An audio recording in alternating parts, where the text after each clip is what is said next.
Helmut checks, Negreanu continuation bets. This is something that Negreanu is doing pretty frequently, and if anything, I would recommend Negreanu does even more. Hello everyone, I'm Jonathan Lull for PokerCoaching.com, and today, and over the next few weeks, we're going to be reviewing some hands from High Stakes Duel 2, featuring two very, very interesting, fun, exciting poker players to watch, Phil Hellmuth and Daniel Negreanu. So these players could not play different strategies. Negreanu has made it really clear he's going to try to be generally GTO to some extent, but then try to adjust to whatever he thinks Hellmuth does wrong. And Hellmuth said, I'm not going to study. I'm just going to go there. I'm going to do whatever I feel like, and maybe it'll work out. And what would you know? Phil Hellmuth ended up winning. It was actually a wild heads-up match. When I say wild, I don't mean the play was wild. The play was actually pretty tame, kind of loose-ish, passive-ish, kind of tight passive. I don't know. It really just passive play. And that resulted in Negreanu pretty much owning Phil Hellmuth in the deep stacked portion of the game. They started with 50,000 chips each, and Phil Hellmuth got down to about 6,000 chips. He lost basically all of his chips. And then, once they got a little bit shallower stacked, Phil Hellmuth won every hand. And that is how it goes sometimes. To be fair, Negreanu probably had more of the better cards at the start of the match, and then Hellmuth had more, better cards at the end of the match. And Hellmuth actually did a few really interesting things that allowed him to survive. There were a few spots where a lot of people would have gone broke with like pretty strong hands, like overpairs, that Hellmuth just lost, well, almost all of his chips, and that left him a few chips. And he managed to ride those few chips all the way to the victory, which crowns him the best poker player in the world. Congratulations to Phil Hellmuth. You have now been officially crowned the best poker player in the world. Let's take a look at a hand from early in the match. They're playing 400, 800 blinds, 44,000 chips deep. This is actually not all that early. This is quite a few hours, maybe 2 hours or so into the match. And as you can see, things were just kind of slow. Not a whole lot was happening. In this hand, Daniel Negreanu raises it up, as he will do pretty frequently. Hellmuth defends. Flop comes King, Jack. Not King, King, Jack. King 10-6. I can't even read the board. Hellmuth checks. Negreanu continuation bets. This is something that Negreanu is doing pretty frequently. And if anything, I would recommend Negreanu does even more of raising and just continuation betting small. Because it seemed to me like Hellmuth was folding when he didn't really have anything reasonable, and then just kind of banking on the idea that Negreanu is going to pay him off poorly when Hellmuth does actually make a good hand.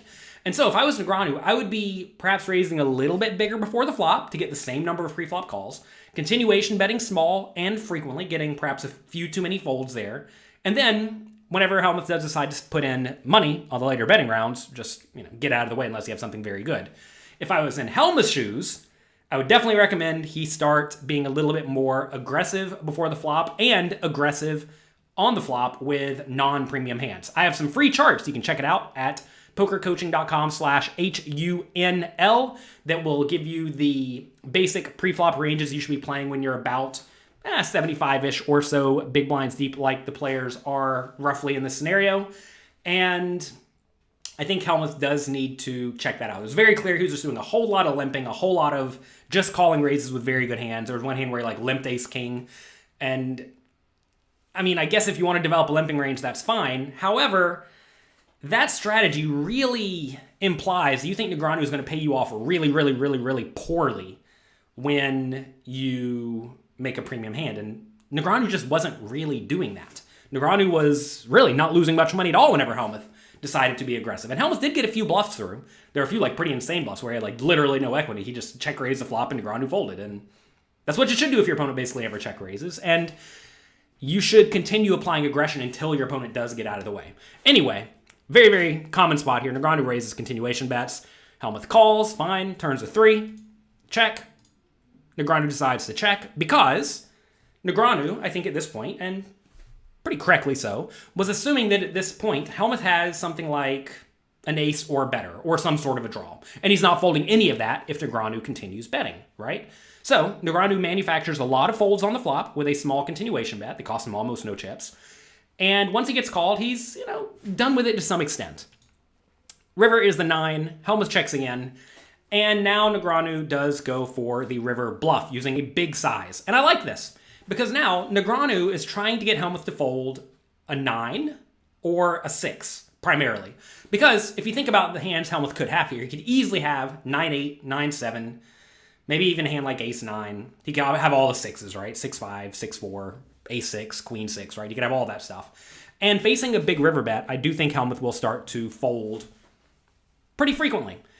And I like this play. I think this is good. This is just good, sound poker from Negreanu, especially accounting for the fact that Helmuth probably has something okay to get past the flop. But then, take a look at what Phil Hellmuth has. What do you think he has here? King 7. He has the top pair. This is the easiest call in the world. Not because he beats Negreanu's hand, but because King 7 is really, really, really, really, really, really, really, really strong. And what a lot of people do, well, not a lot of people, what some people do, who really, really bank on the idea that they have a huge post-flop advantage, what they do is they overfold these like really, really clear bluff catchers. And that is actually what Hellmuth does. There were a few times where he folded top pair. There was one time where it was really shallow where he folded top pair. Incorrectly. He folded it incorrectly here. He folded it incorrectly here. And this is a situation where if you were to ask, is Hellmuth good more than 55 or 80% of the time? The answer is probably not, right? But remember, he's getting pot odds. In this scenario, he has to put in 5,600 to try to win a total of, what, 16,000 or so, right? 17,000. So is he good a third of the time? And the answer is yes. It's very, very hard to not be good here a third of the time against a good, loose, aggressive opponent. Let's actually flip this hand on its head and consider this spot from Hellmuth's point of view all the way back at the beginning. Negreanu raises, Hellmuth calls, flop comes, Hellmuth checks, Negreanu bets. This is another scenario where people sometimes differ from what Phil Hellmuth would do in this spot. Take a second, think about it. What would you do in this spot with the top pair bad kicker against someone who is kind of loose, kind of aggressive, and seems to think when you apply a lot of aggression, you have a good hand? What would you do in this spot if you were in Phil Hellmuth's shoes? We're going to make a quiz out of this. Why don't you pause the video and write in the comment section below what you would do in this scenario in Hellmuth's shoes. You're obviously not folding. So would you call? Would you raise small to about 2,800? Or would you raise big to about 4,000?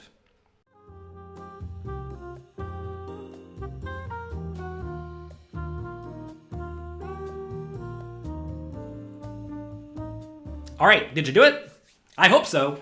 Going through this active learning process will go a long way to helping you improve your poker skills. And I have a ton of quizzes similar to this one at pokercoaching.com/free. Go there, check it out. It's completely free. You have nothing to lose.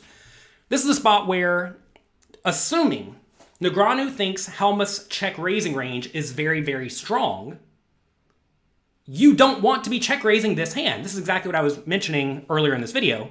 This is a spot where I think Hellmuth should be check raising stuff like Queen 8 of diamonds, like a pretty bad hand, right? He should be check raising stuff like 5-4 of diamonds, stuff like 8-7 offsuit, right? Sort of like the really, really junky draws that don't have much showdown value. These are hands that if your opponent's going to be drastically overfolding to your check raise, that you should be way more inclined to check raise than normal. And the hands you should be way more inclined to call with are going to be your pretty good made hands, right? This is just straight up hardcore exploitative poker against people who are not going to adjust back. Now, I want to get really clear, Negreanu is a world-class player. He's going to figure out, all right, he's only check raising me there, so I better, not fold in this scenario, which typically forces both players into a somewhat GTO strategy, assuming they're both going to adjust appropriately. But you can be pretty sure that one or both of these players are not going to adjust 100% appropriately, because that's essentially impossible to do, because you very rarely specifically know what your opponents are doing wrong. So anyway, this is a spot where I think Hellmuth's only play here is to call. And then don't fold. Don't fold. You have to have diamond hands. You have to be willing to call down and not let go for any reason whatsoever. If the turn's an ace and the river's a queen, maybe you can fold then. But that's about it. Unless it runs off of 4 straight in this scenario. You just have to find a check call on the flop, check the turn, check call a bet, check the river, and call a bet. You may say, why not value bet the river when it goes check, check? We probably have the best hand. Yeah, we do probably have the best hand. The thing is, though, is that when we bet, Negreanu is going to correctly assume that we have something pretty decent. Also, on the 9, especially, a lot of the draws randomly got there with a pair, right? And, I mean, to be fair, if you value bet this and get raised by Negreanu, who may perceive a small value bet as a marginal-ish made hand, Negreanu may raise you every once in a while, especially with a hand like this Jack-7 that has 2 very relevant blockers. So, against someone who is going to feel inclined to bluff with all their non-showdown value hands on the river a lot of the time, like, I'm not going to say Negreanu's overly aggressive in this spot, but he may be. This is an amazing spot. Just to check and then call. Give your opponent every chance to bluff, which is exactly what Hellmuth did. He checked the river, gave Negreanu the chance to bluff. Negreanu bluffed, and then Hellmuth took this 11,200 chips and deposited it into the trash. That said, he won the title. He won round 1 of High Stakes Duel. I have to imagine they're going to be playing another one. Negreanu said at the end of the match after he shook Hellmuth's hand, we're playing another one. So I'm excited for that. I have a lot of other really interesting hands to go throughout this heads-up match. We may be using Pio Solver a little bit, not looking at the GTO strategy, of course, but node locking to try to figure out how we think someone like Hellmuth would play or how someone like Negreanu would play in these scenarios, and I'm looking forward to that. So anyway, make sure you click the like, subscribe, and notification bell below so that you are notified when we have new content coming out on this YouTube channel.